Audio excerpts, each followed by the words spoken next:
sometimes we have a day where like the Murphy's Law day, where just everything that can go wrong does go wrong.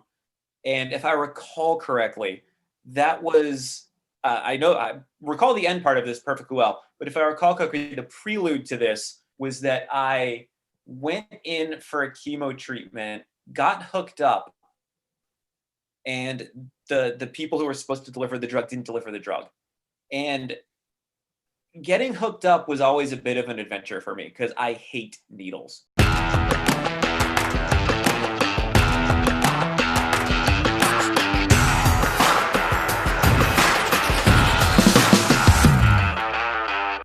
Hello, everybody. This is Paul Critchley, president of New England Lean Consulting and host of the New England Lean podcast.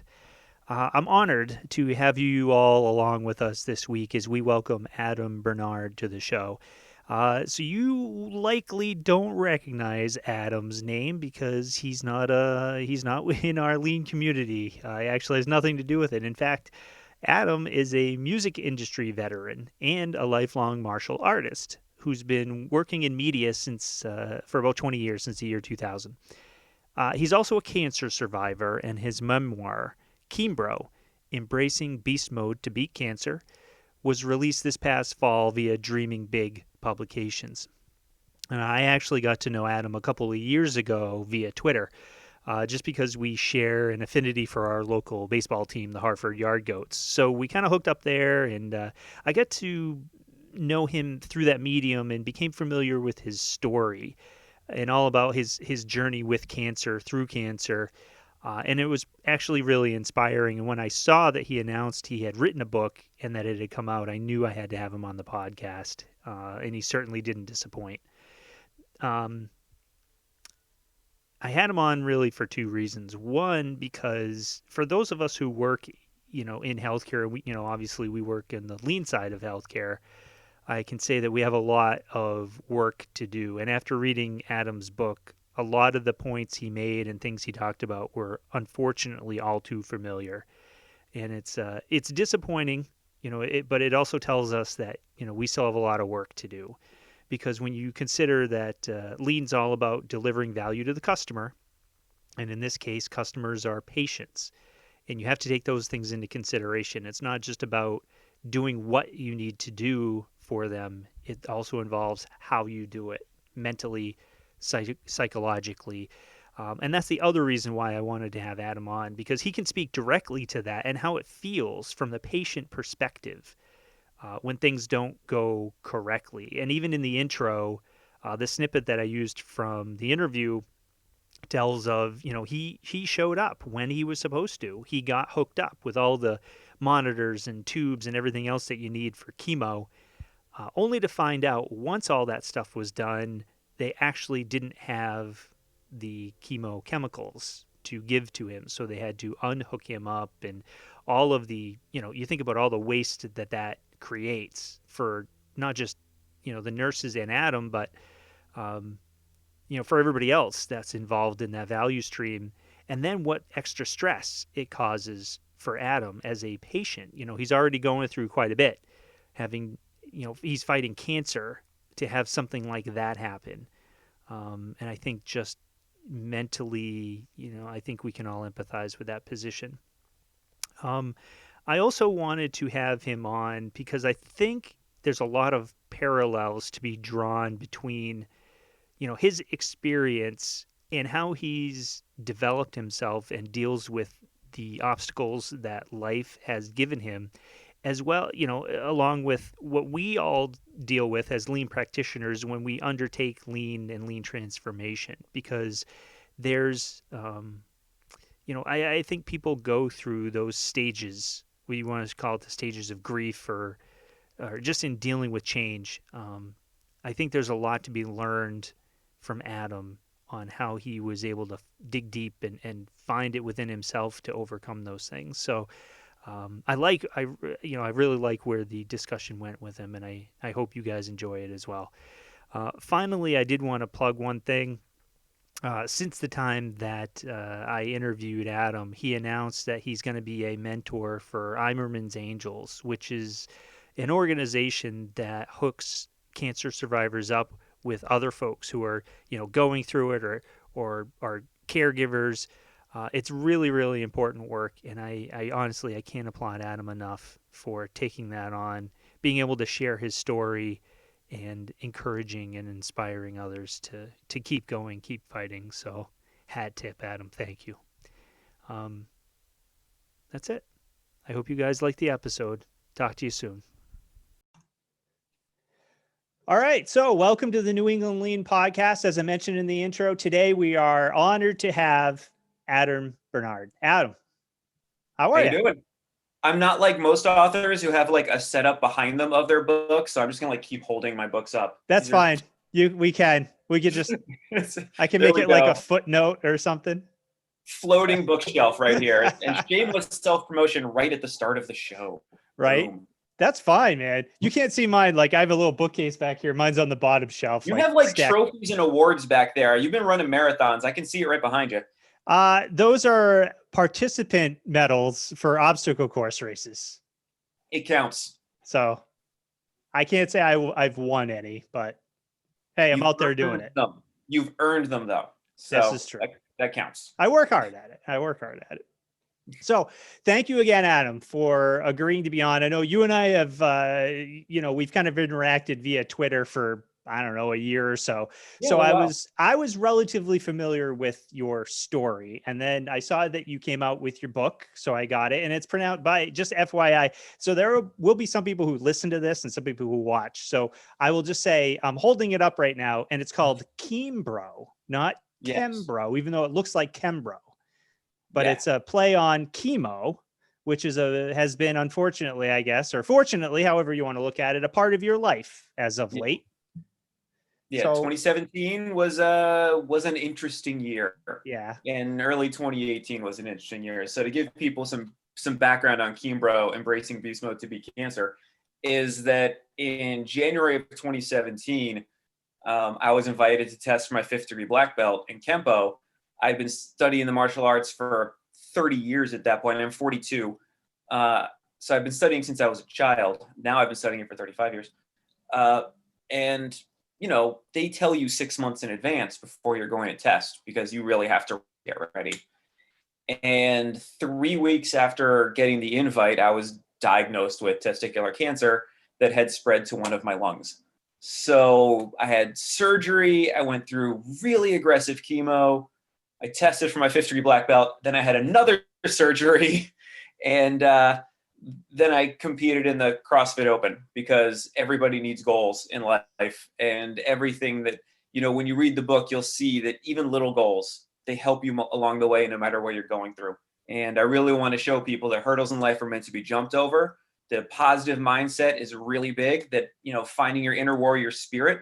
And I don't mean that on some like corny level. I mean, on a very real level, like a warrior spirit can be as simple as like, you're feeling like absolute crap, but you got out of bed. And that is the start of your warrior spirit on that day. It's not necessarily like, well, I'm going to lift 1,000,000 pounds. It's no, some days it's, I made breakfast. That's an accomplishment. That's awesome. But we need that in our lives. So hopefully I can inspire some folks to continue to push through and get to that light at the end of the tunnel. So thank you. And I want to delve into your story more, but so can you just tell me, have you always been that way? Like, do you always kind of see, opportunity or silver line, however you want to put it? Does that like make you tick or not so much? That's a good question because I don't know if I can pinpoint when I became that way. I do know I wasn't always this way. I do feel, not to promote another book entirely, about a year, I want to say a year or two before my diagnosis, I had read The Art of Peace by the founder of Aikido. And I'm not going to murder his name on this podcast, but it's called The Art of Peace. It's his teachings that were written down by one of his students because he never wrote anything down. They're very small, bite-sized things. But for some reason, after reading it, a lot of them resonated with me. And I have been traditionally someone who does try to push through I'm definitely not a quitter, and I have a huge type A personality in a lot of aspects in my life. I'm, if a door is closed, I'm going to open it. I'm not going to ask somebody to. I'm going to find a way to get in. So that also stems from being a journalist and having that journalism background of always finding a way to get the job done. Because in journalism, or at least back in the day, I don't like. It's very different talking about journalism when I started in the late 90s, early 2000s, when there was no social media, really very little internet versus today.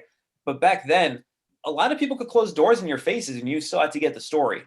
So it may stem a little bit from that as well. And my background learning journalism from my professors back in the day at Hofstra University, who were absolutely amazing. Gotcha. Because I feel like, so there's a couple of footnotes. So one, to anybody listening, when Adam talks black belt, and it's Kempo, right? Kempo, yeah, with an M, yes. Kempo. So a lot of listeners to this are Six Sigma black belts, which is a totally different thing. That's like, it's how do I want to explain it? It's organizational improvement based on statistical process control. So it's like straight up industrial engineering kind of stuff. Oh so no, this is the black belt this is like karate in the right? Shaolin Temple. Yes. Right. So Lifelong of study, forms, combinations, dealing with punches, dealing with kicks, dealing with weapons. Yeah, that kind of stuff. So yeah, so in my world, which is Lean and Six Sigma organizational effectiveness, it was born from the Toyota production system. So we have a lot of Japanese terms like kata, and stuff like that. So there's some parallels, I guess, there, because it's the methodology is the same, but it's totally different worlds. But I just wanted to make mention, because if anybody missed you when you said you're a black belt and they missed the karate part, it's like, oh no. Yeah. So anyways, martial arts black belt. Gotcha. Yeah, which is more than fine. I mean, I made it to green belt in jujitsu before I kind of quit. So I'm like, I was going to say, it'd be very much a white belt in your world.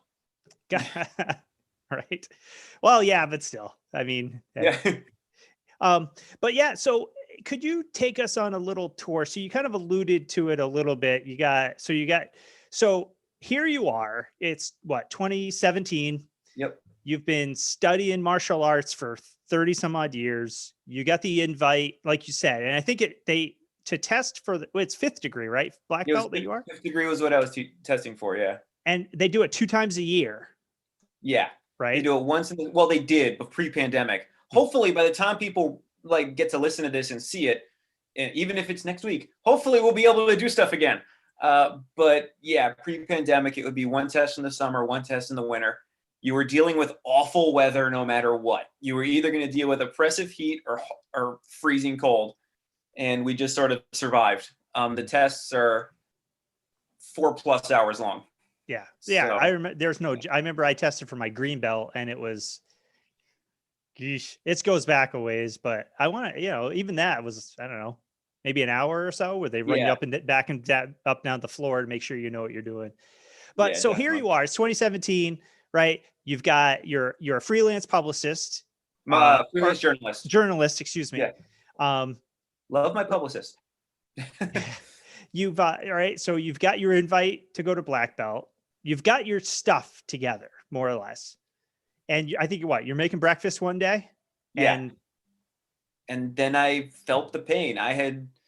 Listen, doing the martial arts all my life, being a gym rat, being a crazy CrossFit person. I believe I waited at least 3 minutes before mentioning CrossFit. So that goes against the stereotype. It just like, I'm used to little injuries here and there. I don't get bothered by them. It's like, whatever, rub some dirt on it, the old baseball adage, and just keep going. And this was a little bit different. This was an extreme pain in my groin, and I just hit the ground and was like, whoa, that was harsh. But still, I just said, you know what, whatever, little groin strain, let's just keep going. But another week or so later, it had still not gotten better. Like normally stuff gets better. Mm-hmm. And it hadn't gotten better.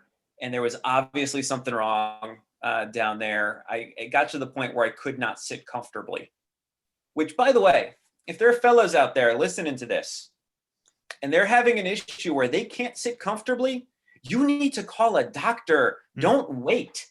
Like I was an idiot. Like had I not waited, it wouldn't have spread to my lung. What I felt that day I, took the knee in the kitchen was a tumor tearing and bleeding inside of me, which in retrospect makes me feel like such a tough guy that I walked that off. But not the brightest guy in the world, but a tough guy for walking it off. Yeah, and that sort of started. It did start all the wheels going in motion, and at that point, it was just very, very fast to everything having to happen right away. And that's a big change, right? So that's where, again, in my world, that's, I teach and coach a lot of organizations about how to manage change because, Lean or Six Sigma or ISO, whatever it is that we're engaged with, can sometimes be a pretty big change for folks. And I like to say that it's not that people don't like change, it's like they don't like being changed. And in this case, you got changed. Like this wasn't anything you asked for. This wasn't anything you Yeah. kind of did to yourself, like a muscle tear or anything like that. So here's this change thrust upon you. And like you said, it turns out worst case scenario almost. And now all of a sudden it's, you have to get surgery. Like it's not an option. Yeah. Right. And I read in your book, you talk about going to see different doctors. Now we do also in our business, so we do a little bit on healthcare, on the healthcare side. Your experience, I want to ask it, you talk about it a little bit. Your experience is not unlike mine. And it's not unlike a lot of the stories that we hear when we're talking to clients, when we talk to, some nurses to say, what do you think the patient experience is like? Because it sucks, quite Yeah. frankly, sometimes. So can you maybe walk through, like, as you're going through all this stuff, you got some really great doctors and you got some like not so great ones. And Yeah. from a patient perspective, can you talk about that a little bit? Well, the one thing, definitely from a patient perspective, it's important to find a doctor that you connect with on some real level because there are way too many doctors out there who don't know how to communicate with people, and it's a little shocking to me, and it was shocking to me when I was going through all this, and I would go to these doctors who were very robotic, very, they had the diplomas, they knew what they were doing, they were great at what they did, but they didn't put you at ease. They didn't ask any questions, which I thought was really weird, to just not care what, maybe care is the wrong word, but to not recognize that what a person does, how a person lives, that these are really important things for a patient going into something major like surgery, like chemo. It's just, you need to understand the person, and it's not that difficult. I mentioned in the book, the oncologist that I ended up using, it was a recommendation, although everyone's always a recommendation. And what really made me like him immediately was I sat down in his office. He looked up at me and goes, "What do you do for a living?" That was the first time anyone had asked me that. Mm. And I'm like, it's so basic. And it's this thing that makes it instantly relatable. It connects with a person like, oh, you care about me. Mm-hmm. You want to know something. I'm not just a graph to you. I'm not just a bunch of charts to you. I'm not just, oh, put these medications in him. We started talking about work a little bit. And he still asks me whenever I come in, hey, have you seen, well, not this year, but hey, have you seen any good bands lately? And it's a great thing when a doctor wants to know a patient as something other than simply what medicine they're going to put in him or what they're going to cut out of him or her.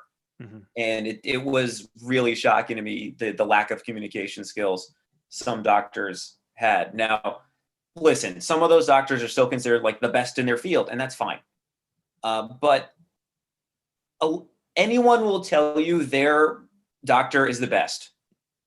Now, obviously, I'm very biased because I did as you read, I did quite the interview process. That's what I considered it. Mm-hmm. Even though it's something I had to get done, and it's something that had to get done relatively quickly. I asked straight up right away. I was like, hey, do we have to start chemo right now? Or can I take a couple weeks to find someone I want to work with? And they were like, listen, we've seen your CAT scan. You can take a month or two to find somebody that you actually want to work with. And that was all the help in the world. Obviously, if they said, no, you need to do this right now, I wouldn't have been able to do this. But the second opinion and the third opinion are very, very valuable. And I feel like, because I'm not a frequent flyer, medical type person growing up where I did and how I did, we never went to the doctor unless you were physically like bleeding out, that Yeah. like little pains and stuff. And I'm the same way as you, like, running OCR, I'm always hurt. Something always kind of hurts. And especially at our age, like I'm a little bit older than you, but I'm mid 40s. Yeah. It's like, half the time I go for a run, my foot hurts. It's like, and I don't bounce back like I did 20 years ago. So it's not gone in a day or two. It's like a couple of months sometimes, um, and I'll tell you, so my story a little bit I'll share with you is, I lost my mom to cancer. She was pretty young. She was 56, lung cancer. Yeah, I'm She sorry. was one of 5 kids. 4 of them, it was cancer. The 5th one got electrocuted, oddly enough. That was a whole different story. So my story is I had a little cancer scare on my prostate like years ago. And I had a very similar experience to some of the ones you outlined in your book, in that the doctor just didn't really seem to care. I remember there's this one guy. So long story short, it turned out to be a cyst. It was not cancerous, That's but good. I was scared the crap out of me, because here Yeah. I am. I'm like, at the time I've, married, I got 2 little kids, half my family have gotten wiped out by this disease. The urologist I'm working with knew this. And so we're looking at the MRI in his office, and he's like, he throws it up on the little shadow graph thing. And he's like, yeah, that's not cancer. And I'm like, well, how do you know? And again, I'm a mechanical engineer, so I'm very data driven, so that's half of Yeah. it. The other half, again, is I've lost a lot of family members to this. And he looks right at me and he goes, well, whatever, 30 years of experience tells me that. I'm like, okay, I get that. Yeah. And A I'm like, quick, I even quick said, I'm like, doc, glance. That's still. I'm like, you can help me out. Like, I'm like up at night losing sleep thinking this is, just give me something, help me out. And when you wrote about that in the book, I put it down for a minute because all that stuff came back, and that was, 10 years ago. I'm like, so it's not just me, it's No, it's not. And I think a lot of people probably do think that when they're in a doctor's office, or they'll think, oh, this is just the way things are done. And it doesn't have to be. There are great doctors out there who are also great personalities. Mhm. And yeah, it just, you take the time to find them, and it's totally worth it. Yep. And I liked how you again, because you went through, I don't know, 4 or 5, at A the bunch. various right times. But I liked how you put it when you're like, when you said, I'm not just, like you just said too, I'm not just a graph. I'm not just a number. I'm not metric. What in my world, it would be metrics. So you look in, okay, what's your white blood cell count? Okay. Yeah, it's good or bad. And that's it. It's, let's engage you as a person, explain not only what I'm going to do, but why it's important, how it'll affect you specifically as a CrossFitter and as a, 5th degree black belt. Like, it's, because you don't ride a desk all day. It's different, and that's where, like in our business, we try to do it the same way, where, we engage each client a little bit differently, because same thing, every company is a little bit different. The systems, the tools, the processes, those are all the same. Lean is lean, 5S is 5S, but how we apply it and how we do it, we try to tailor. And that's what spoke to me in your book, because I'm thinking about our healthcare clients, and I'm like, there's so much parallelism, if that's a word, between the two. And it's like, why can't more doctors, why can't more organizations approach things that way? Because I think at the end of the day, it would be better for everybody. Yeah. I mean, and as you said, it's like I was sitting there as a cancer patient, but also as someone who works out 6 days a week, as someone who hasn't had fast food or soda in like 18, 19 years. This is not soda. This is a sugar-free energy drink, which I'm sure is poisonous too. Don't worry.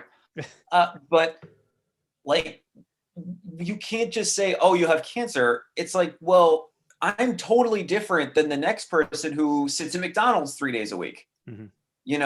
And I'm totally different from someone who, I don't know, is a power lifter, whereas I'm a martial artist and I'm a CrossFitter. Like, we're all a little bit different. And I get that chemo's chemo, but how we react to it is going to be across the board. Right. You can't say how one person will be is the exact same as how the next person will be. We have totally different backgrounds, totally different lifestyles, totally different needs in life. Right. I mean, as a freelance journalist, when the first doctor was like, "Oh, you need to take off 2 months from work," I was like, "Do you know what the word freelance means? Like, do you understand that?" And yeah, it was just. Well, there's a quote in your book, I think sums it up pretty well. Page 132 for people reading along at home. This guy was what I refer to as a textbook doctor. He had all the textbook answers ready, but didn't understand that every person is different. Quite frankly, I'm not sure he cared. I think he felt his job was to cut people open, fix what's wrong, and sew them back up. We weren't people to him. We were humans and notches on his medical belt. Yeah. How sad, Yeah. though, is that you know, somebody, because here's this expert and he made you feel that way. I think that's crummy, to put it. And a recommended expert, someone would be like, "Oh, this guy's the best," and it's like, oh, Yeah. like they're when they make you feel like a science experiment rather than a person, like you're just on a slab and it's biology class. Right. It's like, no. I don't want to feel like your 8th grade frog. Like, so I don't think your 8th grade frog made it either. So no, probably not. Mine didn't. So let me ask you, how did you decide? I mean, was that a conscious decision you made going into this? Like I'm going to talk to these people and I want to find the right fit for me? Or like, how did that evolve? Was that your dad? Because I know your dad was with you through a lot of these things, right? Yeah, my dad helped me out a lot throughout this. My parents, thankfully, they only live like one town away. And they really held the fort down in terms of being rocks in the best possible way. Because like the hardest thing is like telling I'm an only child is telling your folks that, hey, by the way, your one kid could die through no fault of anybody's. So they really kept a great foundation for me. And my dad had worked as a lawyer in the pharmaceutical industry for 30 years. So after my initial stuff, which I went to by myself because I didn't know what the heck was about to happen to me, he came to some of these, what I call them meetings. I know doctors call them appointments. I considered them meetings. I immediately considered them interviews after I met with the first oncologist that I did not go with, because it seemed like an interview process on my part. I needed to know more about them so I could be comfortable with them. Mm-hmm. And when the first one didn't work out, that's when it clicked in my brain of, okay, this might take a little while to find the right person, but I'd rather do it that way. I knew physically I didn't stand to get it wasn't going to make me any worse. I was already in the situation I was in. It was not going to get worse if I took a couple weeks to just find the right doctor. And God willing, it was going to be someone somewhat local. And thankfully, it was someone less than 10 minutes down the street. Nice. So, all right. So you go through the testicular cancer thing, right? You get operated on, things go fine. You're in recovery. Yep. And I know, from, again, my mom going through kind of the thing with my mom. So you're getting checkups after the fact, did we get it all? CAT scan, blood tests, poked and prodded, all kinds of stuff. Right. And super fun. And then, which, right. Yeah. Obviously sucks anyways, but I got to believe at that point you're thinking, all right, well, they cut it out of me. I'm good. Hopefully I'm pretty good to go. I'm you're getting back to it, right? You're CrossFitting again, even though you're kind of taking it easy. They do another CAT scan and say, yeah, they were like, so the chemo worked. You're cancer free, but the tumor is still there and it's growing. And this is on your lung now. Yeah, this is the one on my lung. So I'm like, so wait a minute. I'm like, it went from being a cancerous tumor to being like clean tumor. Like, how does that even happen? They're like, it happens sometimes. I'm like, oh, I'm so glad I'm sometimes. Mm-hmm. And I was like, can we wait this out, just see if it goes away, or at least it stops growing. Mm. But it wasn't, and the only option was to cut it out.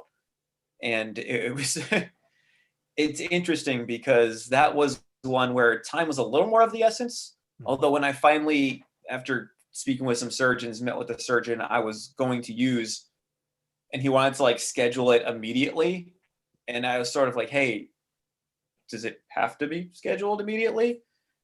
And he said, we could wait a week or two if that's what you want. And I'm like, yes, because I want to get my stuff in order, my house in order, work in order. So, I was smart enough, because when you read the book, you'll see I wasn't very smart after the first surgery of realizing what I could and couldn't do right away. So this time around, I wanted to make sure I had a lot of stuff done, even simple stuff, just like I want to clean my place. So when I come home from surgery, I have a clean home. Mhm. Yeah, it sounds silly, but it makes such a huge difference. Yeah. And yeah, so that was the one where I was like, all right. He's like, we'll schedule it for a week or two from now, and we did that, and I actually had a chance to do things correctly that time around. Nice. And I think, well, I know you said it sounds silly, but it kind of doesn't, because I think it makes a lot of sense. It's like you're gonna have to go into this thing feeling, like you have some control over the things you have control over, because Yeah. a lot of your life at this point is not in your control, right? And you have to rely on other people. And you talk about that in the book about asking, relying on other people, asking other people for help, which isn't something that you were used to doing. It's not something I'm used to doing either. So I could really relate to that. I'm still bad at it too. Like, I have to admit that's one part where I wish I could take my own advice a little more often. Yeah. It's not wrong to ask for help. The reason we have friends is because they want to be there for us. And I don't know about you, but sometimes when I'm oftentimes the person that's there for other people. And I feel sometimes when we have that role, we want to keep that role. Mhm. And we feel like we can no longer have that role as, that emotional rock that can help everybody if suddenly we need somebody else. But guess what? We're all people, we're all human, we're all going to have ebbs and flows of emotion. We're never going to be just one way, and that's okay. And that's some stuff that I'm still working on for myself, of just being okay to say, hey, you know what?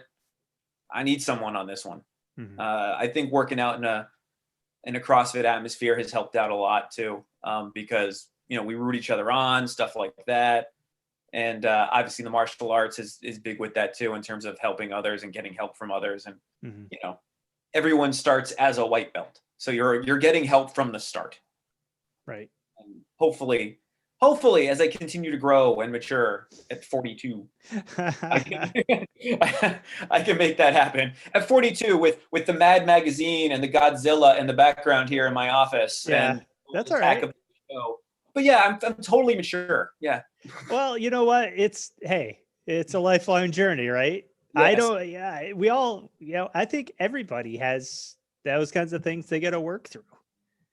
Um, so I wanted to ask, there's one chapter in your book, and I loved the way you set it up, by the way, that your chapters were pretty short, so it was like, Thank you. it was easy. I won't say easy to read, but it was easy to read. It's like, you know, there's one chapter, I forget exactly what it's called, but it was like your one woe is me moment. Yeah. Um, can you just chat about that a little bit? Kind of where you were mentally? Yeah, that was a really like, sometimes we have a day where the Murphy's Law day, where just everything that can go wrong does go wrong.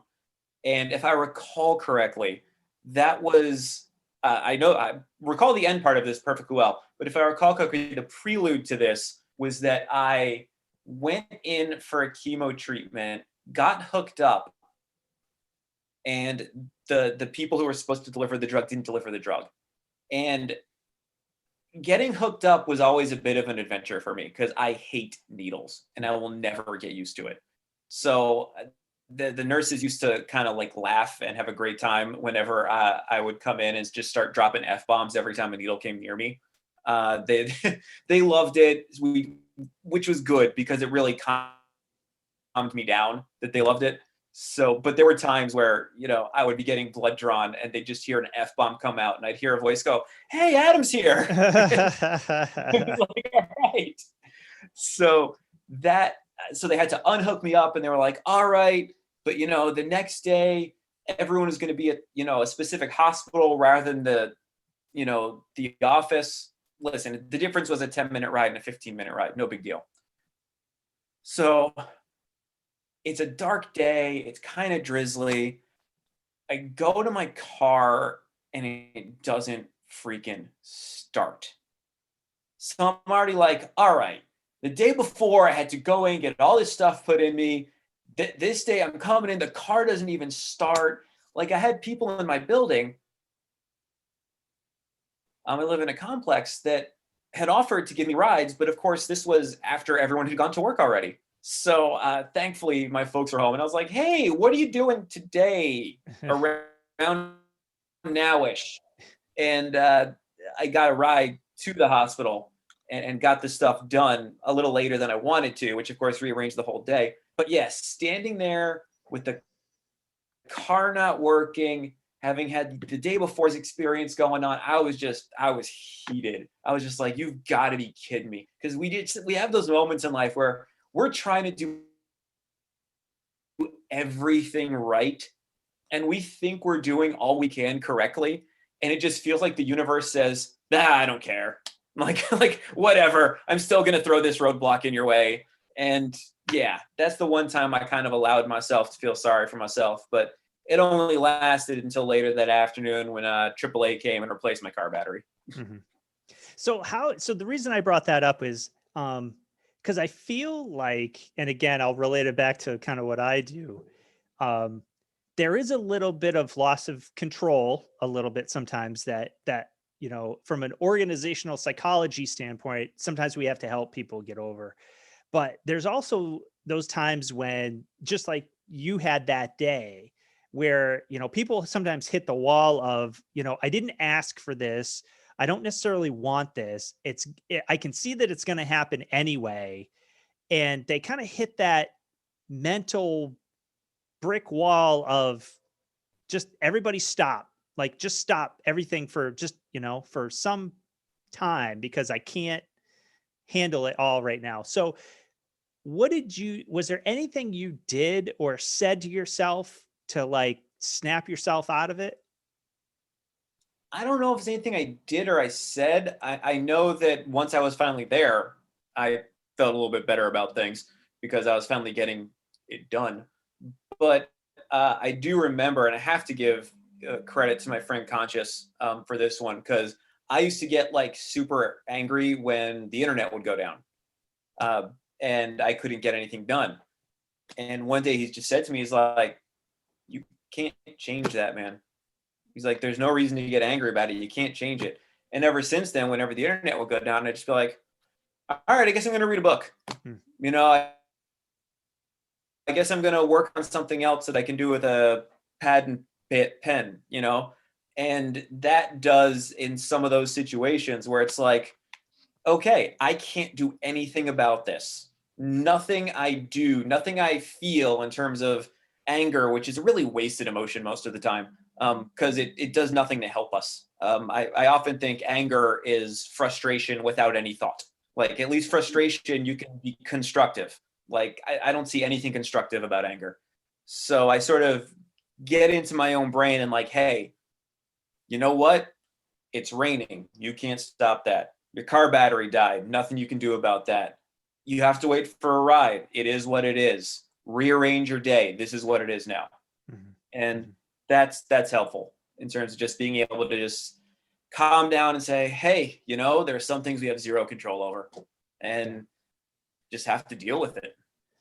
And it's interesting because I see it and I do the same thing. Like I struggle with that kind of stuff because it's, doing what we do. It's like we're a busy family and I'm a freelancer kind of sort of too, I'm a consultant. Yeah. So when I got to be somewhere, I got to be somewhere. And it's like, I don't have time for this right now. And my wife is continuously reminding me of just what you said, which is and I hear my mother's voice in my head because she used to say the same thing, which is If you have no control over it, there's no sense in getting upset about it, because what the hell is that going to do? Nothing. It's going to make you upset, and but it's not going to get you any closer to your end goal. No, it's going to raise your blood pressure and make you feel awful and really make you not likable to anyone around you at that point in time. No one's going to want to help you out if you're angry. So center yourself, calm down, breathe, and just say, hey, okay, this is the day now. Let's make the best out of it. Okay, I can't do this right now. I'm going to do something else right now. I'll do that later. At the end of the day, it'll all get done, just not in the order I thought it was going to get done in. Right. So there's one thing in your epilogue too that it rang very true for me. You talk about there's 3 things that you kind of recommend for folks. One is create goals for yourself. Second, recognize all of your accomplishments, no matter how small, and allow them to snowball. And the third one is, if you're going through something, whether it's physical, mental, or emotional, tell your friends and family about it. Yeah. So I'll just open it up, Adam. If you want to expand upon all or any of those, I'd love to hear, and then I'll tell you why it spoke to me. Well, the goals obviously helped me through in terms of I was, I guess, lucky enough at the start to already have the goal of testing for my 5th degree black belt and earning it. So my first goal was sort of ready-made, built in.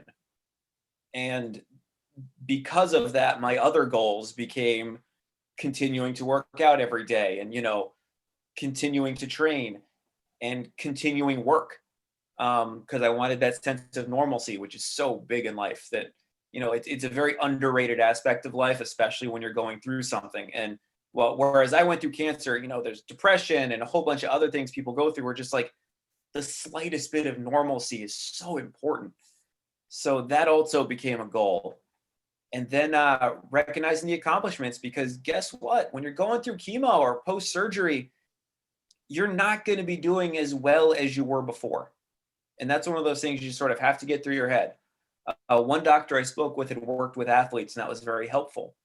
And I'm hoping that in the coming year, I'm going to start doing some like peer-to-peer mentoring with other cancer patients and sometimes athletes who are going through cancer, just to help them through and show them what they can do through all this.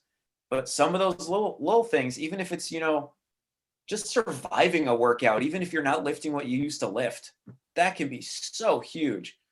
But quite frankly, that first morning after my initial surgery, getting out of bed was like a literal accomplishment, not an emotional accomplishment. I had a bunch of stitches right along my waist, and I was so ridiculous, I didn't realize that it would be hard to sit up. So it took a lot of tries to get out of bed. And that was also the last day I ever used that silly little lock, which is the chain that you put on the door that will stop no one if they just push it hard enough. Yeah. So, because my main thought was like, oh, great, I'm taking like 10 minutes to get out of bed. And even if I were to call someone for help, they'd have to bust that thing down to get in. My neighbor has I have various keys with various neighbors. So, just in case I lock myself out, but it wouldn't have mattered. I just would have been stuck in bed. So that was just a huge accomplishment. And once I got out of bed, I was like, cool, what can I do next? And I let those snowball. And it could have been as simple as I made breakfast. I did not know I could do that day. I think far too often in life, when we ask someone what they did during a day, whether it's a loved one or a friend or even just a casual acquaintance, they'll oftentimes be like, nothing. And it's like, no, like, look at what you've done during the day. You've done a lot. Even if you think you've done nothing, you've done things during the day. If you are showered with your, clean dental hygiene, you brush your teeth, you flossed, you've made breakfast, you've gone and gotten the mail, you've done things, no matter how inactive you think you were. And if you start recognizing that, it's really important and big for just your emotional well-being. I was telling another patient, unfortunately, it was someone who got diagnosed after me, and she was saying how she had no idea how it was working out this whole time because it was a challenge for her to get to the mailbox. And I said, "Did you get to the mailbox?" She goes, "Well, yeah." I'm like, "Then you accomplished something today. Maybe tomorrow you'll walk one house further down and then get your mail. And then the next day, two houses further down." So you allow that to snowball. You're not saying, "I'm going to run a marathon." No, you're going through chemo. All sorts of crap is happening to you. But even if those little steps, those tiny little accomplishments, all of a sudden, like 2 weeks later, maybe you're walking 3 blocks. And it's so good for you to feel that and to know that you're doing something for yourself. And then the third one was telling friends and family. And I learned right away that that was just such an amazing thing to do. I put up a post on Facebook the night I was diagnosed, and just the outpouring of support. Some from casual acquaintances who became very good friends. And I immediately found out a few friends had gone through the same thing, but never talked about it. So you really, as much as we know and love our friends, there are things about them we don't even know, especially when it comes to medical histories. So whatever you're going through, someone you know is probably going through it too, has gone through it, or knows someone else who's gone through it. And with that whole 6 degrees of separation, which is a very real thing, you're going to find someone who can help. And it's amazing. It's amazing that more people don't, I don't know if it's that they don't trust their friends with it or if they think they're going to bother people by saying they have a problem, but you're not bothering the right people. The right people in your life are not going to be bothered. I'm not talking about, I burnt my toast problems. I'm talking about, diagnosed with something awful, had an injury, had a death in the family, these things that inherently make us human and that connect us all. We all go through these things, and just talking about it, you will find people who will help you through it. And sometimes it happens in the most surprising places. Right. I think I just talked like 80 minutes in a row. No, it's more than fun. You've earned the, trust me, Adam, you've earned the right. So, but so I'll tell you, so I like the way you broke it down, especially, so again, goal setting for us is like step 1 or 2, it's like, okay, organization XYZ, what do you want to do? Cost, quality, on-time delivery, time before you see patient, or whatever it is, whatever metric it is. We spend a lot of time talking about what do you want to measure, and then how do you want to measure it. Sometimes we help with strategic planning, which is, okay, next year we want to do this, and our 3 or 5 year plan looks like that. But your analogy that you use is, you don't have to do it all in one shot. You can like build a ladder, and it's one rung at a time. And this is something I promote, both with our business and like even on this podcast and last season, I talked to a lot of folks about it, where I think sometimes people get so wrapped around the axle of what they want the end result to be that they forget there's 5, 10, 1,000 steps in between there and here. And sometimes it prevents them from starting at all. Sometimes they just get overwhelmed and they think, I'm never going to get there. Sometimes they start and it's a lot farther away than they thought and they quit. I mean, there's all kinds of stuff. So reading how you broke it down, and I know you're not, right? So you're a freelance journalist and you're in the music industry. Yeah. Right. You have nothing to do with manufacturing widgets. Right. Yeah. And I'm No. like, I read your book. I'm like, here's this guy who he gets it. This is the same exact stuff that I see people struggle with in an organizational standpoint, a company standpoint.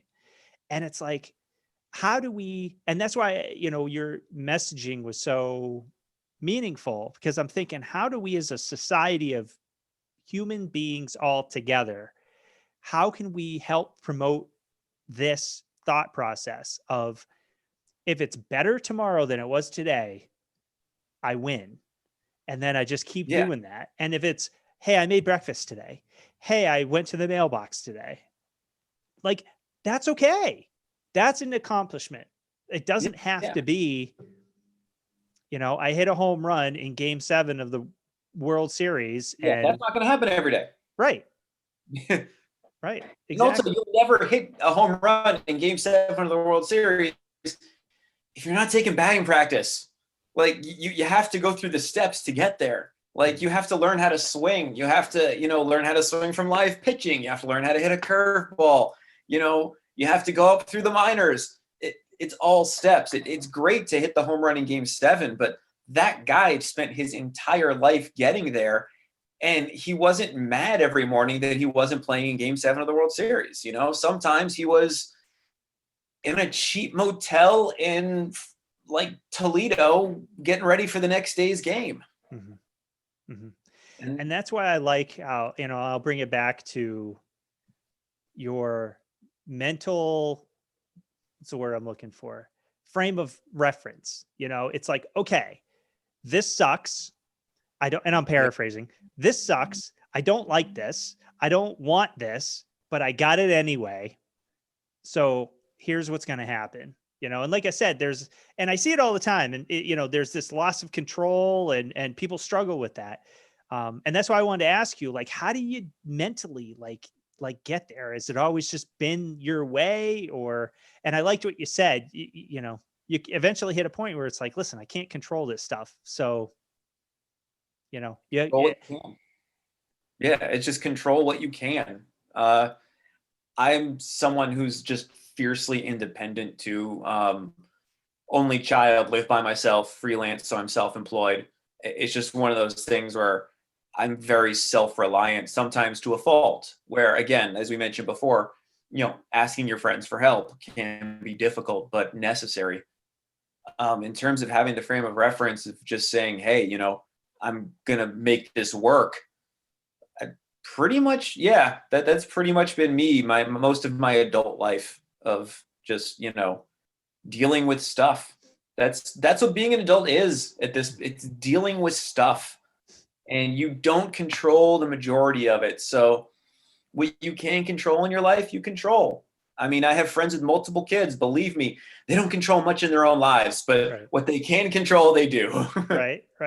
And that, your third point about asking for help is also same thing valid, because I see it too, where people are like, no, we can do this on our own. Or people who are working on a shop floor or working in a ward somewhere, they're like, no, I can do this. I can handle it. And, with the best of intentions, they all believe it and they all really want to, but sometimes it's not, if you look at it from the next level or two up, from 30,000 foot, it's like, you can see that that's not going to happen. And it's by no fault of their own, because there's not the processes, procedures, systems in place that allow them to be able to do those things on their own. If those things were true, then 100% they absolutely could. But when the deck is stacked against them, that's when that communication, and just like you said, you had friends that went through this and you didn't even know it. Yeah. There's other people in organizations that have the same struggles, the same problems. Like, and an old manager of mine used to have a saying called, none of us is as smart as all of us, meaning, I like that. open your mouth and say it, and then, Yeah. you get some good ideas that, hey, maybe you and I wouldn't even think of. Yeah, I like that a lot. That's great. Feel free to You need to put use that on a T-shirt or something, because maybe I'll get some New excellent. I England lean love that. merch. So Adam, Definitely. I want to we always like to take a little bit of a break in the podcast and play something I call the wicked fun part, where I just hit you with some like kind of rapid fire questions, which are wildly off topic. So is that okay? All right. I'm good with off topic. All right. Well, it is relatable, but but anyways, here's one that was very Adam centered. What's your favorite song and why? Oof. I have way too many favorite songs to pick one favorite song, because I literally, this is interesting timing for you to ask that, because today I just published my like 10 must hear albums of the year, and they range of like pretty much every genre. So my favorite song, this is such a cop out answer. My favorite song completely depends on my mood. Yeah, play Freebird. But it completely depends on my mood. That's fair Completely. though. That's fair. I have the same thing. I have like, yeah, I won't get into it. I do the same thing. But It if we're depends going on for like what. the best song, if we're going for the best song, I will accept a lot of answers. But Queen's Bohemian Rhapsody usually ends up like making its way to the top. There's just something about that song that's inherently amazing. Hmm. And if you don't sing along to it every time it comes on the radio in the car, there's something wrong with you. Right, we can't be friends anymore if that's true, Exactly. right? How about inspiration? What inspires you? Ooh, that's good. Um, what inspires me is sometimes just I don't want to sound corny when I say this. I I'm very inspired simply by wanting to do more with life and in life. Uh, I don't know if I mentioned this during the podcast or before it, of wanting to work with other cancer patients who are going through stuff. Like the next part of my life, it'll still involve writing and journalism and music, but I also want to pay it forward in terms of me being alive and wanting to help other people continue to live and get the most out of life. So my inspiration at this point is basically just continuing to try to be the best person I can possibly be. And sometimes I'm going to fail at being the best person I can possibly be, but I think I'm getting it right the majority of the time. Well, I think you did mention that, and I think you absolutely should do that because I think you're, having written this book, which I give you credit for. I just announced I co-wrote one years ago, but I'm going to write one just on my own, and it's a daunting, like, goal to have. So I give you a lot of credit doing all the other stuff that you've done, going through what you've gone through, and putting it in print, just to go through that. So I think your story is powerful, very, and it's so relatable. Um, I think you absolutely should. I think you'd be doing a disservice if you didn't. So Yeah, have to for what it's worth. pay it forward. What quality do you admire most in others? There are quite a few. I think, I mean, passion is such a great quality. And I mean that in all of its forms. The biggest form, just, I mean, a lot of my friends are musicians. And I see what they go through for their art. I friends a lot of indie artists. They have to work in what would be considered a traditional 9 to 5 and then do the thing they love. And that level of passion is just really amazing. And I feel it, I understand it, and it's just something I respect so much. And on the flip side of that, I can't respect when people don't go for their goals. Because when I see others who are willing to put in these full days at a job that they really don't care that much about, and then spend the rest of their time working on this thing they absolutely love, like, you have to go for that thing you love, even if it never makes you money. Hmm. It gives you something else. It gives you, I don't want to say purpose because we all have a purpose in life regardless, but it does something for you emotionally, mentally. And when someone has that kind of passion, it's just a real beautiful thing. Nice.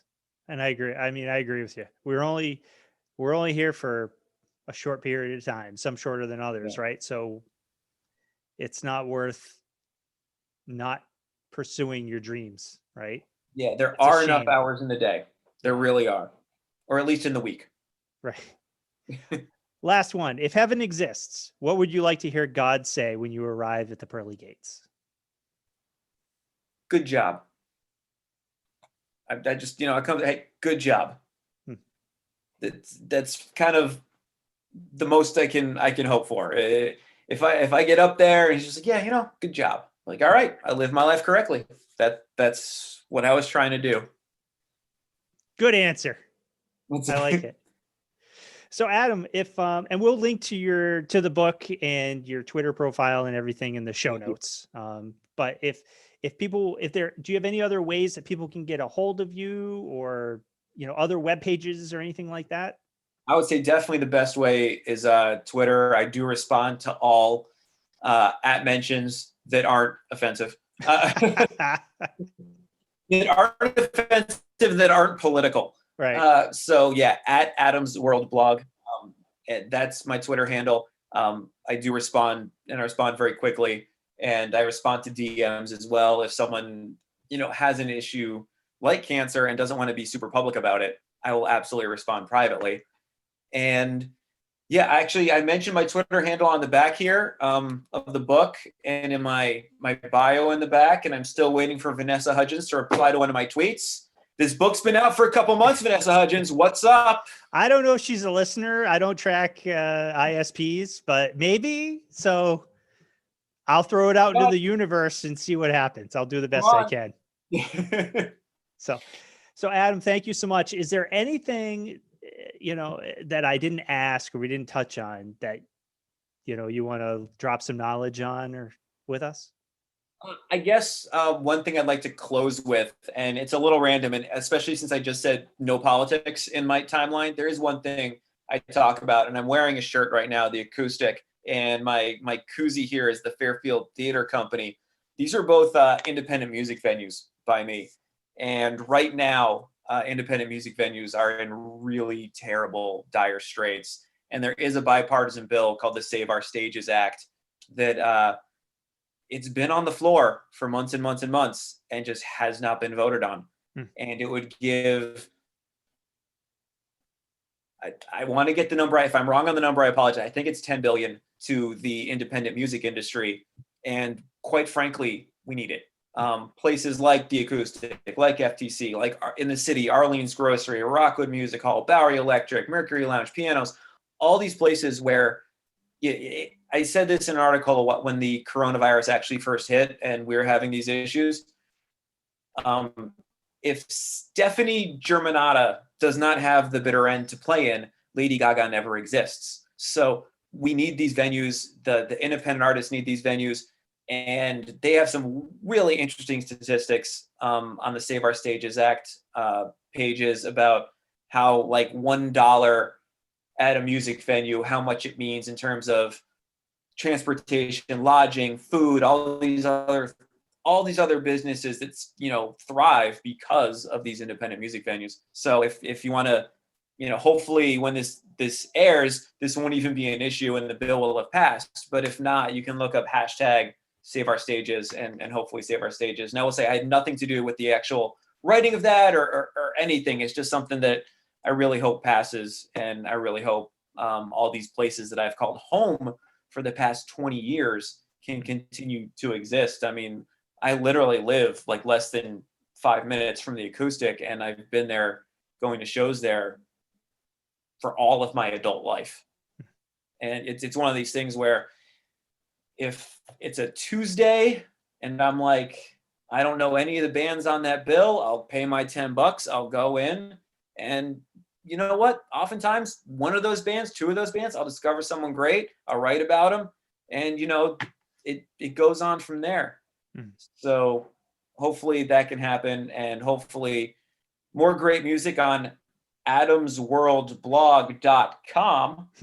Snuck that in there at the end. That's the website. Nicely done. And that's also why it's at Adam's World Blog on Twitter. And yeah, and if you're on any site where you can buy books, ChemBro, Embracing Beast Mode to Beat Cancer, is available now. And it's $10 on Amazon for the paperback, and I believe $2.99 for the Kindle.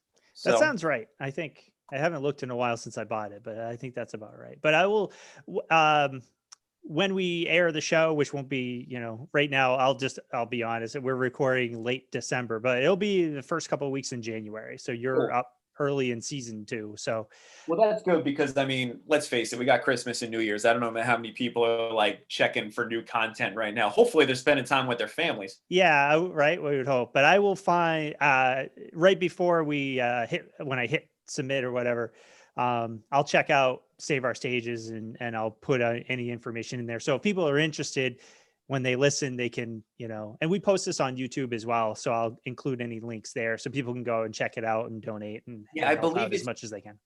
I believe it's NIV, NIVA or NIVIA. Oh God, it's one of those. But if you look up hashtag Save Our Stages, you'll find the actual the place that put it all together.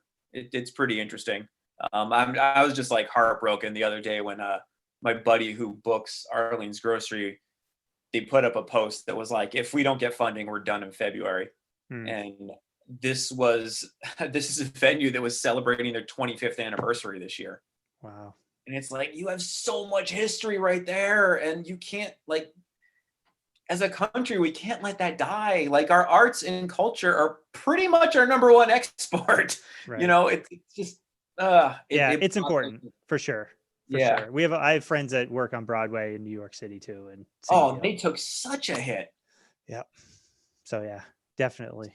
Yeah, definitely. We need all that influx. What we just need is everything to be open again. Right. Well, hopefully, with the vaccine coming out, and I'm hoping. So my doctor, like, as soon as you get it. Yeah. Right. Yeah. Just squirt it in there with everything else.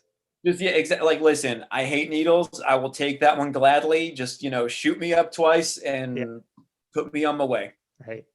Well, Adam, thank you again for spending the time with us. And again, thank you for sharing your story, having the courage to do so, and for sharing it with us today. Well, thank you so much for inviting me. I appreciate it. Great conversation, great interview. And hey, man, continued success to you as well. Thank you. I do what I can. You do it well. Thanks, man. We'll talk to you soon. Have a great one. Bye. Hey, everybody, it's Paul. Before I let you go, I just wanted to say thanks again for listening. You've really made doing this podcast a very rewarding experience for me. I get a lot of messages from listeners, and everyone has something nice to say, which I very much appreciate. Of course, I'm always open to feedback on ways we can make it better. I mean, that's Kaizen after all, and by no stretch do I claim to have got this all figured out. So if there's things that I could do better, please, by all means, feel free to reach out and let me know. And likewise, if there's somebody that you think would be a great guest, also let me know. There's a chance I don't know who those folks are.